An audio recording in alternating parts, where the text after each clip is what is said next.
Olá, tudo bem? Sejam bem-vindos a mais um vídeo do canal Imóvel Direito.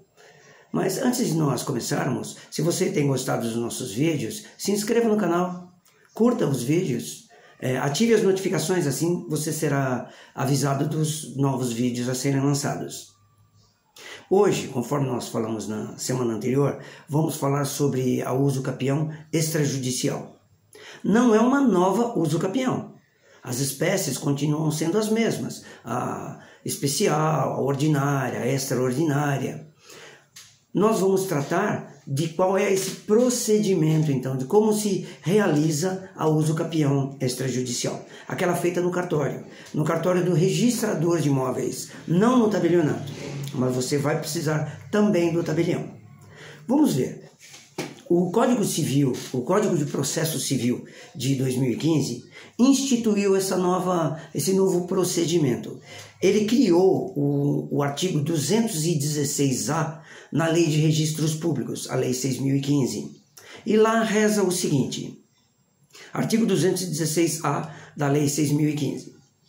Sem prejuízo da via jurisdicional, é admitido o pedido de reconhecimento extrajudicial de usucapião, que será processado diretamente perante o cartório do registro de imóveis da comarca em que estiver situado o imóvel usucapiendo, a requerimento do interessado, representado por advogado, instruído com. Então veja, essa usucapião, ela vai ser processada diretamente no registrador do imóvel. Sabe lá onde você tem a matrícula do imóvel, onde você tem a transcrição, é lá onde vai se processar a usucapião, ok? Sem prejuízo da via jurisdicional, ou seja, você não é obrigado a fazer a usucapião no cartório. Apesar de que é comum, quando você entra com uma usucapião judicialmente, já vira um despacho inicial, te avisando que você pode fazer essa usucapião diretamente no registrador de imóvel. Então, mas não é que você tem de abandonar a judicial e passar para a extrajudicial. Não, você pode fazer judicialmente e extrajudicialmente. Os dois procedimentos são possíveis, ok?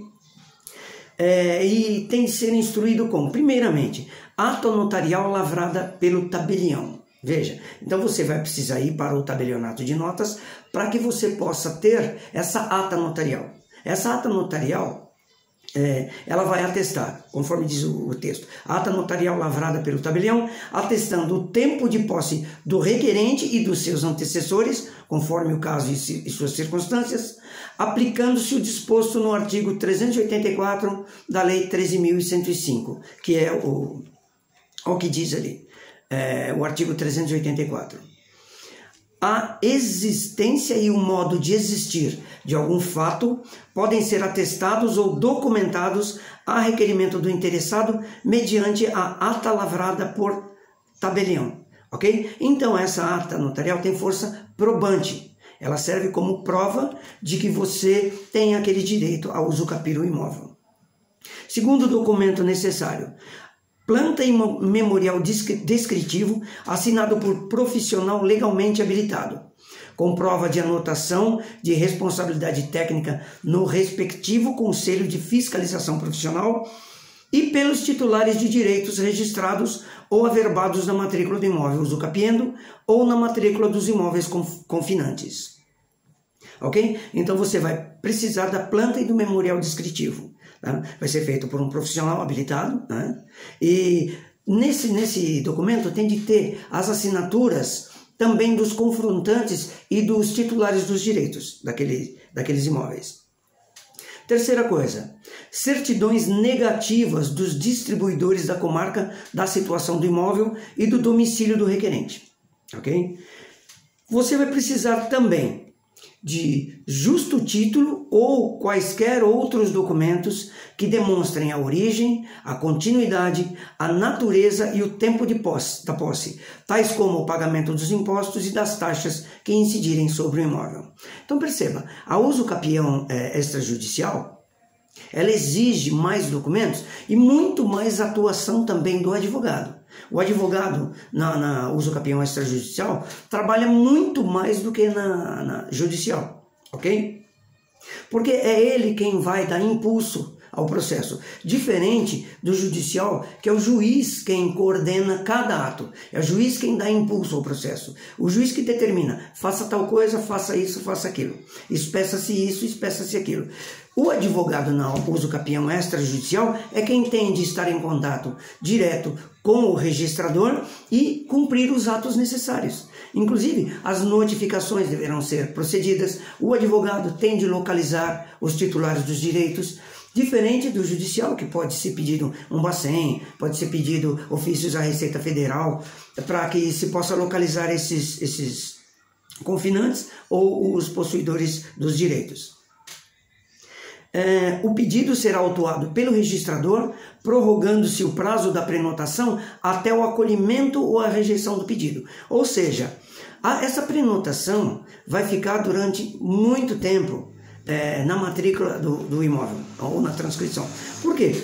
Porque enquanto não se resolver a uso capião sendo acolhida ou rejeitado, acolhido ou rejeitado o pedido, ficará lá prenotado. Então, esses documentos são necessários, ok? Caso haja alguma oposição formal, haja algum pedido em impugnação, essa uso capião não poderá ser feita no registro de imóveis. Aí você tem de migrar para a esfera judicial, ok? Então, a uso capião extrajudicial era muito mais complexa, muito mais difícil de ser realizada antes de algumas alterações, tanto nessa lei, quanto o surgimento do provimento número 65 do Conselho Nacional de Justiça. Esse provimento estabeleceu diretrizes, exatamente como está na própria lei, estabelece diretrizes para o procedimento da uso capião extrajudicial nos serviços notariais e de registro de imóveis, ok? Então, agora, a uso capião se torna um pouco mais possível. Ela era muito difícil de ser concretizada anteriormente. Com essas alterações, já se tornou mais fácil. Primeiramente, porque caso não fosse localizado algum dos confinantes, o que aconteceria? Seria encarado como negativa, tá?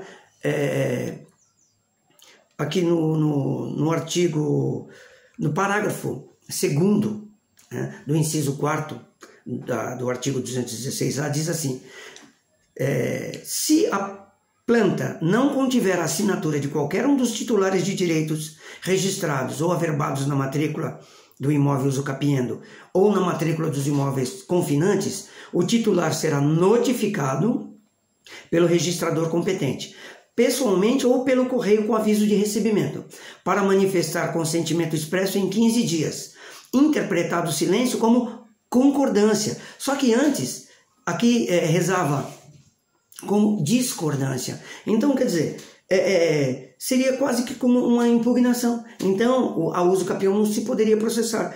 Com essa alteração, que agora é considerado concordância, já ficou mais fácil. Tá? E esse provimento 65 do Conselho Nacional de Justiça também regulamentou como deve se proceder, tanto o tabelião quanto o registrador de imóveis. Sanou diversas dúvidas. Ainda existem alguns pontos que precisam ser esclarecidos, mas como a gente sabe, a lei é dinâmica, né? Isso vai melhorando à medida que forem surgindo as necessidades, ok? Então, mas quem deve saber, inicialmente, se é melhor a via extrajudicial ou a judicial, é o advogado.